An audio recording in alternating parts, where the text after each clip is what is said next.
네, 오늘 준비한 주제입니다. 2022년 주목해야 될 소액 투자 베스트 5 지역 약 5군데 정도를 제가 한번 골라봤습니다. 꾸준히 계속 시청을 하시면 분명히 어디가 좋아지겠다라는 얘기를 들으실 수가 있으실 텐데, 자, 일단 내 투자금을 알아야겠죠. 투자금이 많은 경우는 제가 늘 언급드리긴 하지만 재건축과 재개발이 계속 이슈일 겁니다. 재건축이 확정됐거나 재개발이 확정된 지역, 이곳을 준비를 하시는 게 좀 더 바람직하다, 이렇게 말씀을 드리겠고요. 자금에 따라, 그리고 속도가 빠르고 느린 곳, 아무래도 자금의 여력이 많으면 빠를 수 있는 곳들, 그리고 느린 곳들은 시간이 좀 더 필요하겠죠. 네, 거기에 자산 상태에 맞춰서 준비하는 거 추천드리고, 구역 안에 저는 이제 재건축이든 재개발이든 이제 입주권 받는 게 이제 목표잖아요. 그래서 구역 안에 위치해 있고 매매가가 가장 낮은 구축이 아무래도 신축보다는 가격이 상대적으로 많이 낮습니다. 그래서 매매가가 낮은 구축, 그리고 그 안에서도 입주권에 문제가 없는 작은 평수를 준비하시는 게 더 바람직하다, 이렇게 말씀을 드립니다. 왜냐하면 내가 들어가는 자본금 내지는 매매가가 낮아야 어차피 시간이 필요하지만 금방 허물고 새롭게 바꿀 거기 때문에 그 가치에 대해서는 입주권을 받고 안 받고가 가장 큰 부분입니다. 그래서 매매가가 낮고 좀 보기에 좀 허름하지만 가치가 좀 낮아 있는 그 부분을 선점을 하시는 게 중요하다, 이렇게 말씀을 드리고요. 자, 그리고 투자금이 소액이라면, 아무래도 내 투자금이 작을 때가 가장 어려워요. 어떤 걸 해야 될지도 어렵고 선택의 폭도 제한적이기 때문인데요. 자, 아무래도 재개발 가능성이 높은, 노후도가 좀 어느 정도 있는, 그러니까 낙후된 지역 안에 역세권이 최우선이다 라고 말씀을 드릴 수가 있겠습니다. 자, 그리고 역세권이고 재개발 가능성 높은 곳과 더불어서 일자리라든가 아니면 주변에 변화가 생겨나는 곳들, 그런 곳이 확정된 지역이라면 거기서 최대한 가까운 지역, 그 부분을 선점하시는 것을 꼭 강조드리고 싶습니다. 자, 노후화되어 있는 곳 이 자체가, 그리고 노후화되어 있는 상태에서 일자리나 주변 변화가 확정된 곳은 그야말로 이제 희소 가치가 높은 곳이겠죠. 그런 희소 가치가 높은 투자금, 그러니까 전세를 끼고 내가 실제로 들어가는 비용이 낮게 설정이 가능한 그런 지역들을 선점하시면 좋으실 거고, 아무래도 신축이 전세가는 높이 받을 수 있기 때문에 매매가 대비해서 투자금이 상대적으로 구축보다는 낮은 경우가 많습니다. 그래서 신축 위주로 보시는 게 더 바람직하다, 이렇게 정리를 해드리고요. 자, 2022년 투자는 이렇게 접근을 하시라고 늘 말씀을 드리는데, 자, 재개발 재건축이 향후 몇 년 동안 계속 화두일 거예요. 그렇기 때문에 여기에 주안점을 둬서 재개발이나 재건축에 포커스를 맞춰서 준비하는 시청자 여러분들이 되시기를 바라겠고요. 그리고 공급 부족으로 서울의 변화가 가장 커질 겁니다. 꾸준히 올 연말부터 시작해서 내년 또 이제 공공재개발, 또 다시 또 신속통합기획 민간재개발부터 시작해서 계속 발표가 나올 가능성이 높습니다. 그렇기 때문에 그런 변화가 가장 많이 커질 곳이 바로 서울이기 때문에, 그리고 공급이 2022년 그리고 2023년까지도 공급이 현재보다도 현저하게 많이 떨어집니다. 그런 부분 때문에 서울 쪽에 접근하는 게 조금 더 자산 늘리기에는 도움이 된다, 이렇게 말씀을 드리겠고요. 그리고 현재보다 미래에 바뀌는 변화의 크기가 이익의 크기라고 늘 말씀드렸죠. 내가 지금 현재 보기에는 낙후되어 있을지언정 그곳이 바뀌게 되면 현재의 가치보다 변화가 크기 때문에 곧 그건 나의 자산이 늘어나는 크기입니다. 그렇기 때문에 변화의 크기에 집중을 하라, 이렇게 말씀을 드릴 수가 있겠습니다. 자, 그렇다면 제가 지금 투자 지역에 대해서 오늘 크게 한 5지역 정도로 나눠서 이제 말씀을 드릴 건데, 꼭 이 지역이 아니더라도 굉장히 많은데 제가 생각나는 곳, 그리고 그래도 지금보다 많이 좋아지겠다라고 예상되는 곳을 꼽아봤어요. 그리고 거기에 따른 선정 기준은 일단 소액 투자를 기준으로 삼았습니다. 금액에 따라 또 차이가 있겠지만 대략 저의 기준은 2억 이하 정도가 이제 소액 투자다라고 이제 생각을 하고 있기 때문에 그걸 기준으로 일단 삼고 2억 이내에 접근할 수 있는 지역들을 먼저 체킹을 했습니다. 그리고 입지가 좋은 역세권, 현재로서도 입지적인 측면에서는 나무랄 데 없는 좋은 곳들을 먼저 선점을 했고요. 그 안에서도 재개발 가능성이 높은 지역을 좀 우선적으로 생각을 해서 거기에 이제 주안점을 뒀습니다. 주변에 이제 변화, 개발이 확정된 부근의 지역도 제가 지금 선정할 때 굉장히 중요하게 보는 그 가격 상승의 부분이기 때문에 이 세 가지에 모두 다 부합할 수 있는 지역을 최대한 찾아봤고 그 지역 중에서 하나씩 살펴보면서 현재 상황이 어떻고 입지는 어떻고 또 앞으로는 어떻게 변할지에 대해서 하나씩 살펴보는 시간을 가질 겁니다. 자, 여기가 일단 서울을 놓고 봤을 때 가장 변화가 큰 지역이 어디냐고 이제 다들 물어보거나 생각을 할 때 가장 많이 언급되는 대표적인 지역이 바로 용산일 겁니다. 그리고 용산이 사실은 굉장히 넓어요. 그래서 그 용산 안에서도 가격이 높은 지역이 있고 낮은 지역이 있단 말이죠. 그래서 저는 한번 용산 쪽을 한번 짚어드리는 이유가 용산을 보시기 위해서는 용산 자체의 변화의 크기가 얼마나 큰지 그리고 어떤 게 변하고 어디가 변하는지를 먼저 파악을 하셔야 돼요. 용산역을 기준으로 이 앞쪽에 용산 정비창이라고 불리는 곳에 이제 국제업무지구와 더불어서 주거시설이 개발될 예정이죠. 자, 여기가 그 규모도 굉장히 크고 파급 효과도 상당히 크기 때문에 이쪽 부근들을 기준으로 삼으라고 말씀을 드립니다. 물론 민족공원도 여기 이제 개발을 하고 있지만 가격 상승은 일자리라든가 실제적인 변화의 크기이기 때문에 용산 정비창을 기준으로 이쪽 라인이 아무래도 원효로 4가, 3가, 2가, 1가와 아래쪽에 이촌동일 겁니다.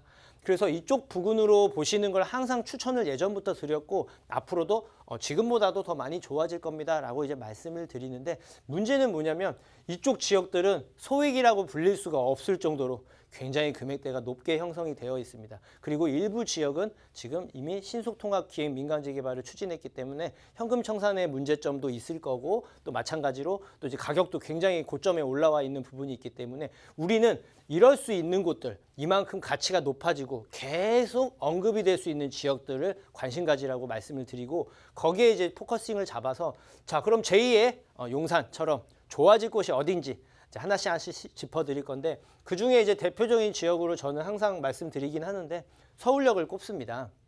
지금 서울역이요. 아무래도 인식이 예전에는 좀 지저분한 이미지가 상당히 강해요. 지금도 사실 아직 완전하게 정비가 되지 않았기 때문에 낡은 빌라라든가 건물들이 굉장히 많이 형성이 되어 있는데 자 이곳에 교통 그리고 일자리가 새롭게 추가된다고 보시면 됩니다. 자, 제가 방송상에 항상 가장 많이 언급드렸던 저뿐만이 아니죠. 모든 전문가분들이 가장 많이 언급하는 게 교통과 일자리라고 얘기를 항상 하는데요. 이 안에서도 교통 모두 그리고 일자리 모두 그리고 그 내용이 여타의 다른 지역과는 다르게 소위 말해서 천지개벽과 같을 정도로 단일 규모의 면적의 변화로는 서울에서도 1, 2순위에 꼽힌다고 말씀드릴 수 있을 정도로 규모가 굉장히 큽니다. 자, 교통만 놓고 봐도 이 서울역에 GTX가 A 노선, B 노선 두 개가 다녀요.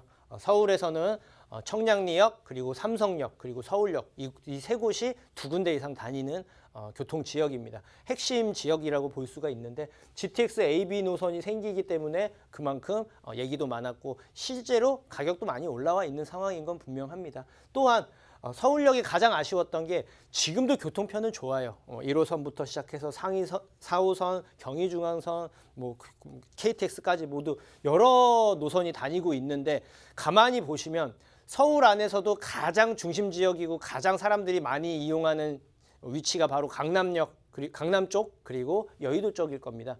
그런데 이 서울역에서는 그 지역들, 그 핵심 지역이라고 할 수 있는 강남과 여의도를 한 번에 가긴 힘들어요.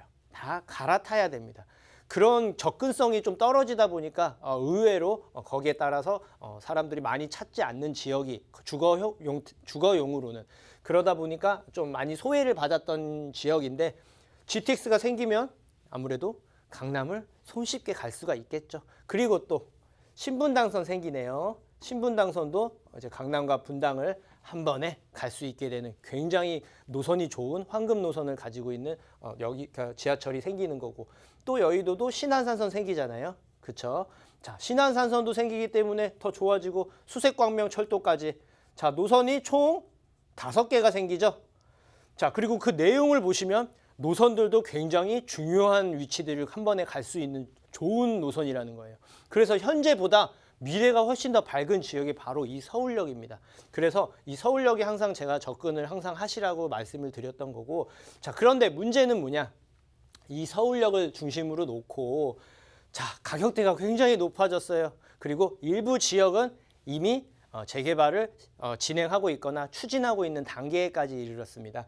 자, 서울역을 중심으로 중앙에 정가운데 쪽에 아래쪽은 용산구고요. 위쪽은 중구입니다. 아래쪽에 용산구 쪽에 서계동과 그리고 이제 청파동, 서계 청파 쪽 라인은 아시는 분은 알겠지만 신속통합기획 민간 재개발에 신청을 해놨죠. 그래서 가능성이 좀 아직까지 재개발할 수 있는 가능성들이 있고, 그리고 바로 서울역 앞쪽에 서우암동 같은 경우도 이미 예전부터 얘기가 있었고 현재 진행하고 있죠. 모두 다 확정된 내용은 아닌데 막상 이 지역에 가서 뭔가 한번 해보려고 준비를 하거나 알아보신다 그러면 헉 소리 날 만큼 굉장히 많이 놀라실 거예요. 왜냐?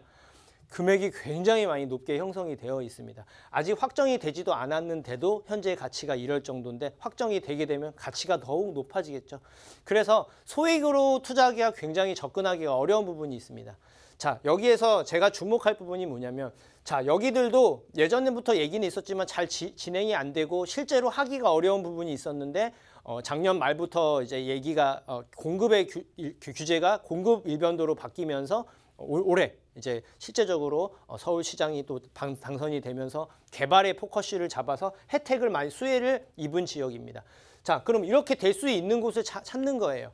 자, 서울역을 놓고 봤을 때 제가 여기 아까 교통 생긴다고 말씀을 드렸습니다. 5개 지역이 5개 노선이. 자, 그리고 이 서울역을 중심으로 바로 위쪽에 강북의 코엑스라고 불리는 정확한 명칭은 서울역 북부 역세권 사업입니다. 개발 사업이고요. 여기에 이제 코엑스와 같은, 그러니까 삼성역에 있는 코엑스와 같은 마이스 산업이 새롭게 개발이 된다고 보시면 됩니다. 내년에 착공할 예정이고요. 고급 일자리가 생기는 겁니다. 그래서 굉장히 교통과 일자리가 좋아진다라고 이제 보시면 되고, 여기 이 서울역과 이 북부 역세권 둘 다에 가까운 곳에 노후화된 지역을 찾으면 되겠죠.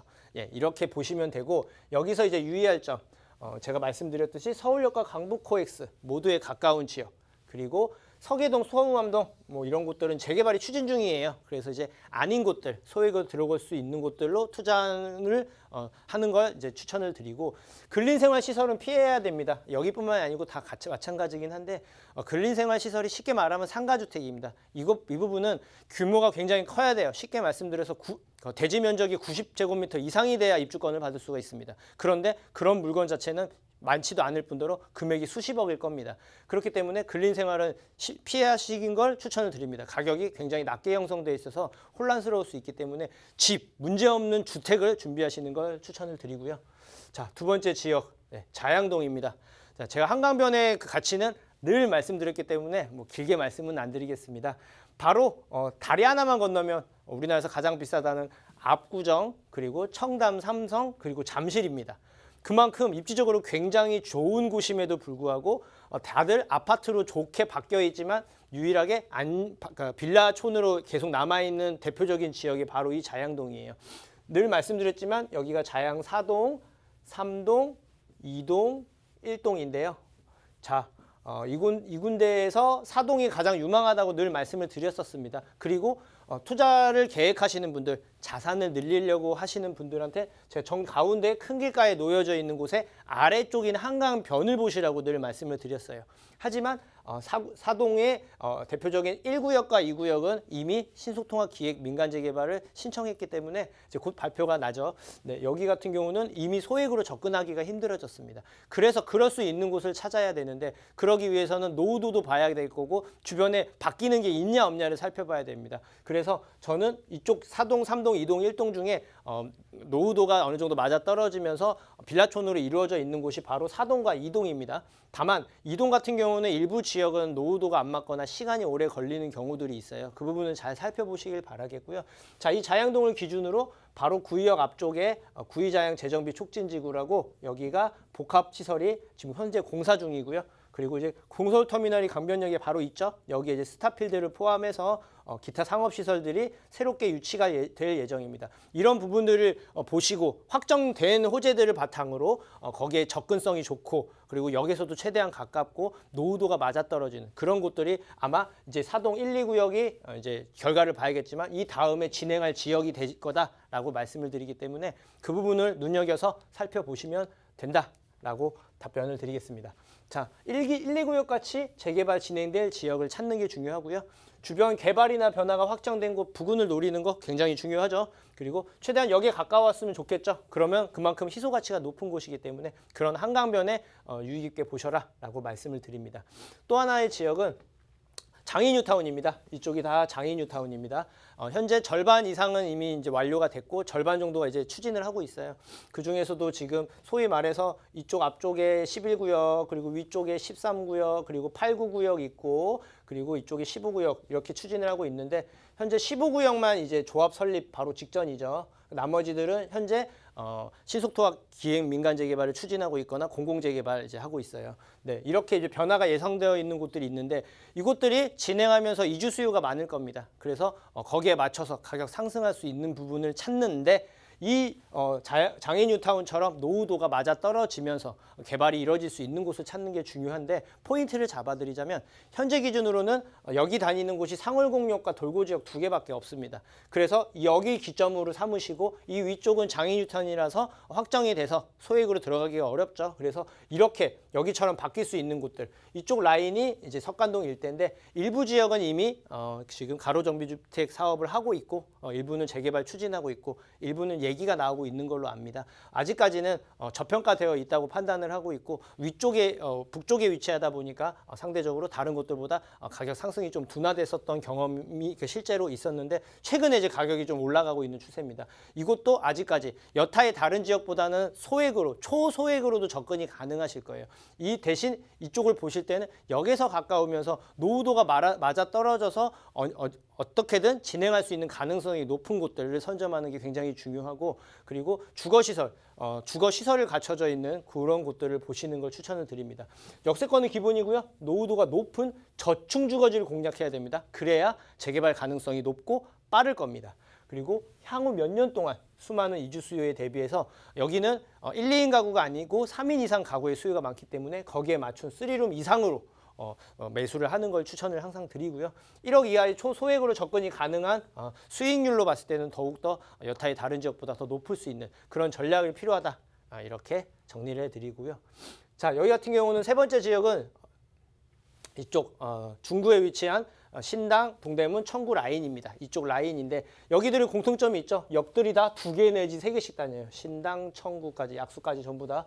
그만큼 굉장히 교통이 발달되어 있는 중심지라는 걸 볼 수 있는데 의외로 중심지 치고 개발이 아직까지 이루어지지 않고 있습니다. 최근에 이제 청구역을 중심으로 이제 8구역 그리고 이쪽 동대문 역사와 신당역 사이에 또 이제 10구역 이렇게 재개발을 추진하고 있는 곳이 이제 생겨나면서 이제 하나씩 바뀌어 가고 있는 과도기라서 내년에는 분명히 이쪽을 중심으로 변화가 있지 않을까 예상이 됩니다. 추천드릴 건 여기에서 자 8구역도 그렇고 10구역도 그렇고 아래쪽에 9구역도 있는데 자 역을 중심으로 역에 가까운 곳들을 이제 다 준비를 해놓고 추진을 하고 있어요. 자 그렇다면 자 동대문 역사 쪽 라인에 가까운 쪽에 10구역 하고 있고 청구역도 8구역을 하고 있다 그러면 이 신당역이라던가 이런 쪽에 가까운 쪽 이런 쪽에 그러니까 낙후가 심한 그런 지역을 보시면 되겠죠. 여기도 잘 찾아보시면 분명히 가치가 높은 곳을 보실 수가 있고요.